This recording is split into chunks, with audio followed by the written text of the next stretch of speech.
Welcome back to the channel. It is your man Trevor, and we are doing adventures through climate change right now. I think it's pretty self-explanatory if you've been following the adventure so far. For the most part, I'd say I've been keeping my biases. But today I decided to look up solutions to climate change, and these are some of the top ones I got. I think I'm going to go with this one right here: 3 climate change solutions that could actually happen. This was done 2 years ago, but I'm looking to see what are some real solutions, and I want to see if these people give me some solutions. So let's get into this. Let's do that. We'll skip that and we'll pause. Okay, so we are going to get into 3 climate change solutions that could actually happen. I hope they actually give us solutions and not just more problems. Sponsored by Audible.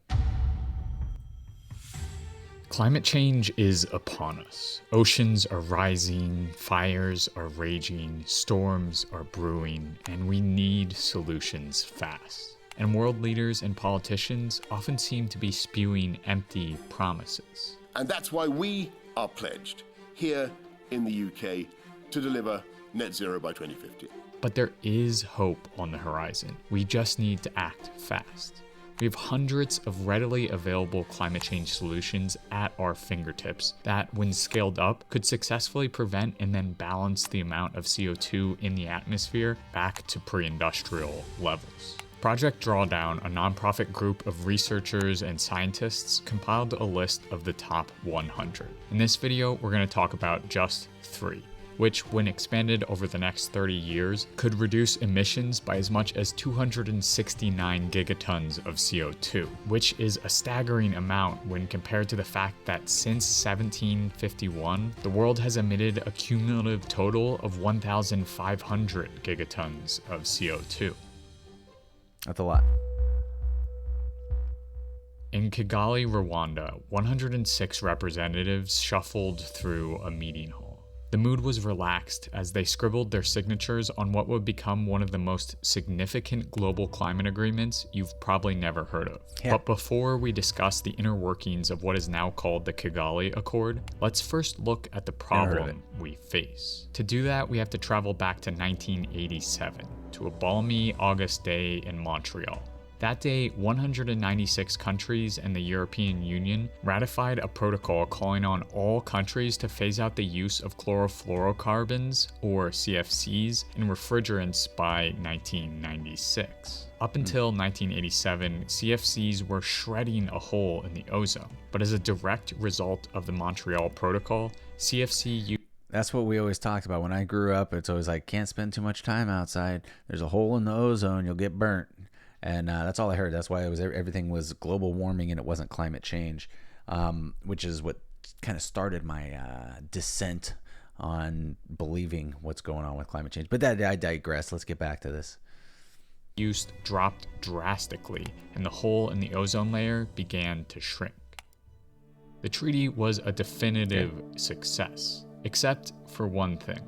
CFCs were replaced by hydrofluorocarbons, a substance that doesn't damage the ozone, but instead is an extremely potent greenhouse gas. Hydrofluorocarbons, or HFCs, have 1,000 to 9,000 times the capacity to trap heat than CO2. Although it's fairly short-lived in the atmosphere, the consequences of an HFC buildup could be massive. But it also means that a phase-out of HFCs could visibly slow the rate of global warming substantially, which brings us back to that accord signed in Kigali. Starting in 2019, the Kigali Accord requires high-income countries to begin the phase-out of HFCs, followed by a series of lower-income countries over the next 8 years. According to a number of research papers, replacing HFCs with natural refrigerants like ammonia or propane over the next 30 years has the potential to avoid up to 0.5 to 1 degrees Celsius of global warming and the equivalent of avoiding 57.8 gigatons of carbon dioxide. I wonder how easy it is to switch over to those HFCs and whatnot, because I would imagine if it was easy and inexpensive, everybody would do it already, right? a lot of this stuff that comes out, like when the stacks first came out, the filters, the scrubs for the coal refiners, which makes it almost like barely any CO2 and it's super clean, comes out in the US. When those first came out, they were so expensive and it was such a money grab to get those, and those companies, a lot of them that were required to do it, I mean, they did it anyways, but it was something else, which, if it was easy and readily available, more probably would have done it sooner, right? I mean, emissions by we all live on the 2050. earth. That's the same as taking every single car off the road globally for the next 90 years. Wow. What's exciting is that the Montreal Protocol's success and the Kigali Amendment's ratification show that management of HFCs is not just a dream. It's a very real solution to climate change that is already being scaled up across the world. Okay.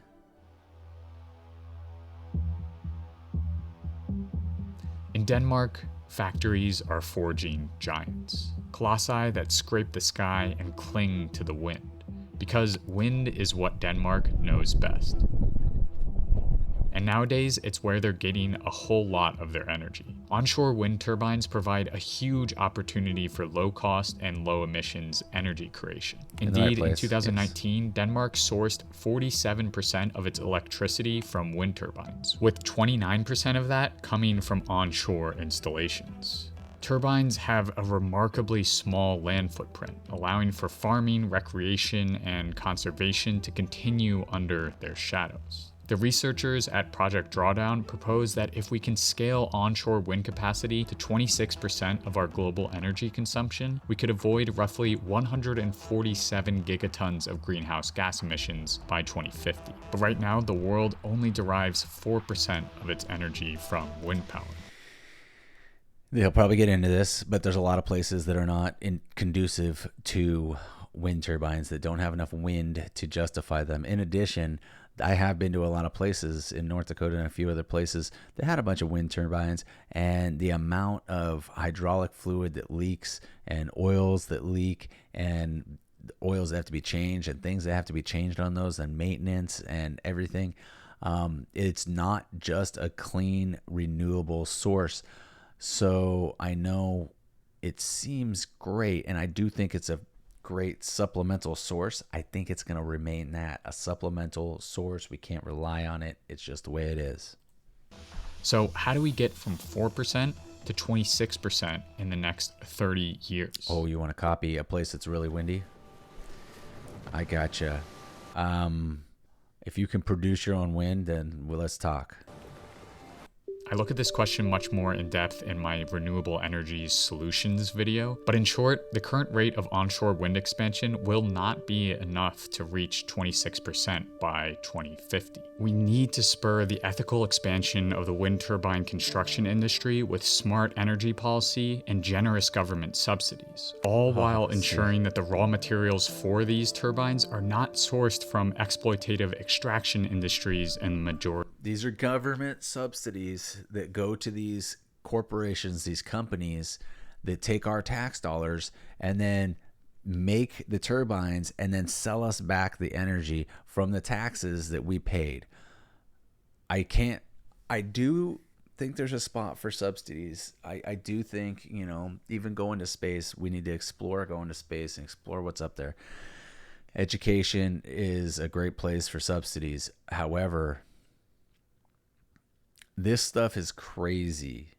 It's crazy when you give away money to somebody that ends up charging you in the end. It's how we constantly work with taxes. It's a terrible way to go.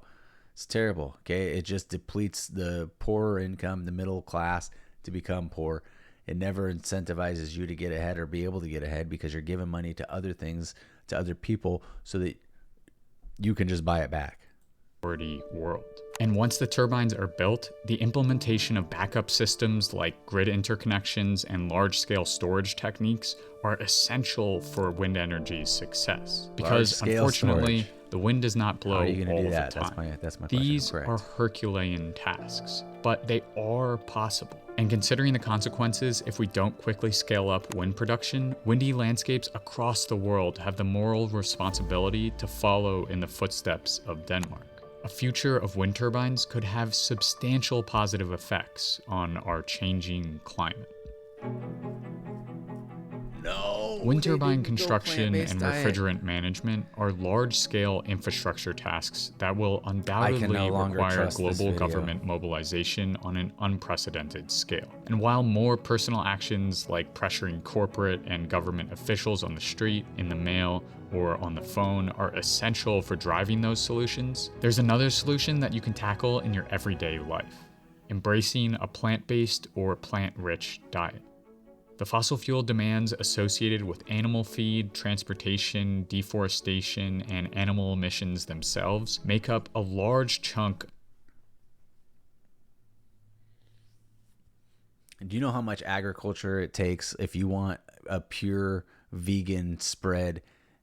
The amount of trees that you're going to have to destroy, the amount of ground you're going to have to tear up, killing every rodent, every bird, every snake, reptiles. The ground's going to be depleted. And then you plant something like soy or wheat or corn that completely pulls the nitrogen out of it. And we do rely on fertilizer, petroleum product fertilizers to come back and give us the soy that we need.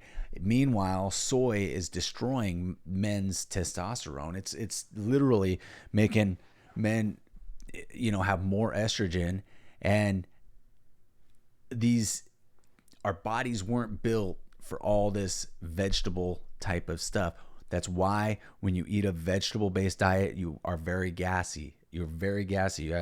You're releasing a lot of methane into the world, and a lot of things that we feed to the cows, this agricultural stuff just to feed to the cows, is making them actually be gassy. That's the issue we have. And then, of course, if you want to look at how humane things are, we could do things better as far as that goes with cows. But demonizing what our bodies were actually built for, like look at the way our stomachs and our intestines are built. They're almost spot on like a wolf, and not at all like a cow. I don't have 4 stomachs and a sacrum to be able to break down. I don't have like a sacrum like a gorilla to be able to break down all that fiber and vegetables in my system to produce, amino acids and, well, not amino acids, but fatty acids to produce energy. That's it. We can't do it. And so when you demonize things like this, it's not about the eating meat. It's how you're producing and developing the land. And I've talked about this in other videos. We need to get a better soil-based system, and we need to get a better agricultural system. But the agricultural system needs to be for feeding our food. Of global greenhouse emissions. The animal agriculture industry now accounts for nearly 14.5% of the world's total annual carbon footprint, as well as 45% of its land use. But Project Drawdown models that if just 50% of the world's population adopts a plant-rich diet by 2050, we could avoid 65.02 gigatons of greenhouse gas I think that's emissions. pure speculation. But the path towards this Pure transition speculation. will I could not talk be so simple, much more on that. especially in meat-centric Western cultures like the U.S. It's the bread that's so the problem. Education and advocacy will be essential. Vegan activists like Earthling Ed provide a perfect example of effective plant-based advocacy. Not only is Ed extremely sharp-minded, but he employs a convincing combination of multimedia, empathy, facts, and storytelling to inspire others to embrace plant-centric diets. But education only goes so far. Reluctant meat eaters will also need meatless alternatives and delicious vegan recipes to sway their dietary choices. And while this is a primarily demand-side solution requiring dietary change from millions of people, as Project Drawdown points out, do not give me chemicals. When you look at it, the ingredients on a steak, it says meat. When you look at the ingredients on a fake meat patty, there's like 5,200 things, and they're all chemicals that I can't even pronounce. And I don't want that crap in my system. That is what's destroying us as human beings. So it's messing with us. keep that crap out of our grocery there stores. are Keep it out of our currently kids. government subsidies in places like the US that distort the true cost of meat, ultimately making it much cheaper. Eliminating meat subsidies and instead subsidizing the staples of a plant-based diet is yet another. Those are pictures of apples. You show me 200 years ago what an apple looked like. Okay, you tell me what an apple looked like 200 years ago. It didn't look like that. It looked like a little crab apple. That's all that was around. These are genetically modified bull crap, 500 times the amount of sugar that original apple had, all based on what we did to this crap. And you want us to eat all this modified, and I get the meat's like that too. You genetically modified all these chickens. That's why I don't like to eat chicken that much. So they grow in a year and they're ginormous and the breasts are like huge. It's stupid. You need to stop messing around with God's work. Okay, stop messing around with genetics. Those aren't real apples. Avenue through which we can make switching to a plant-rich diet easier. In short, a plant-based diet is broccoli. What is broccoli? We invented broccoli. We had sprouts. We had cauliflower. We're like, hey, let's mix these. Oh, they can't have babies themselves. We'll do it for you. We'll create the broccoli. Okay, it's torn up my stomach for years. I ended up with all sorts of stomach issues from eating way too many vegetables. And no, I'm not going to do it anymore. Fiber, I don't believe in fiber anymore. No, it destroyed my system. It destroyed me. Is a choice that we, especially in heavy meat eating countries, can make every day to have a drastic impact on our global emissions. Not going to do it. At the end of the day, all of these solutions will only work if you and I make our mark and do the work. Whether that means taking to the streets, getting rid of meat, working with your institutions to transform their policies, or doing all three, action is essential. As the years tick closer to 2050, our chance to avoid the worst of climate change slowly escapes us. But working towards these three solutions alongside hundreds of others is the work we need to do. Complacency and apathy are, in the face of climate chaos, a luxury we cannot afford. We, the global community, have the solutions available. We just have to have the courage and will to turn them into a reality. I love learning and reading about environmental issues, but sometimes I find it hard to sit down and read a dense nonfiction book about climate change, which is why I've turned to audiobooks recently. And there's no better place to listen to your favorite audiobook than Audible. With thousands of audiobooks, podcasts, and even guided meditations, Audible has been a treasure for me, free. Hey everyone, Charlie here. Thanks for. I think, okay, look, let's this is Our Changing Climate. They've got quite the subscribers. I think, look, it's great stuff. I just think it's really like we come to these conclusions on our own biased thoughts, and I think that's where this video lies. I think that it lies on what it thinks is best. And what do we need to do? I think we need to do things that are feasible. Okay, that are feasible. We need to stop demonizing things that aren't feasible. Getting rid of all petroleum products is not feasible. We need it right now. We need it, and demonizing it is going to cost a lot of people their lives, their livelihood, and everything. So, and not to mention, if we drill on our own ground, the jobs we create, the economy we create for people, it's God's work, right? So listen, let me know what you guys think. This one obviously got me a little annoyed at the end. As soon as you start going into veganism and you're talking to a carnivore, you're going to have some conflicting arguments. And we could talk about what's better for us as far as health-wise. And I do have a degree in health science, and I am throwing that around because I think I know more than this guy. But look, maybe I don't. But I've done a lot of diets. I've helped a lot of people lose weight and change their lives in that way. And I do think I have a lot of input that way, and we can talk about that down the road. In the meantime, if you don't mind hitting the subscribe button, hit the like button. If you dislike the video, dislike it. It is what it is. But let's have some conversations, put some comments down, and I'd love to reply and watch a video on what you guys think I should watch. We'll catch you on the next video.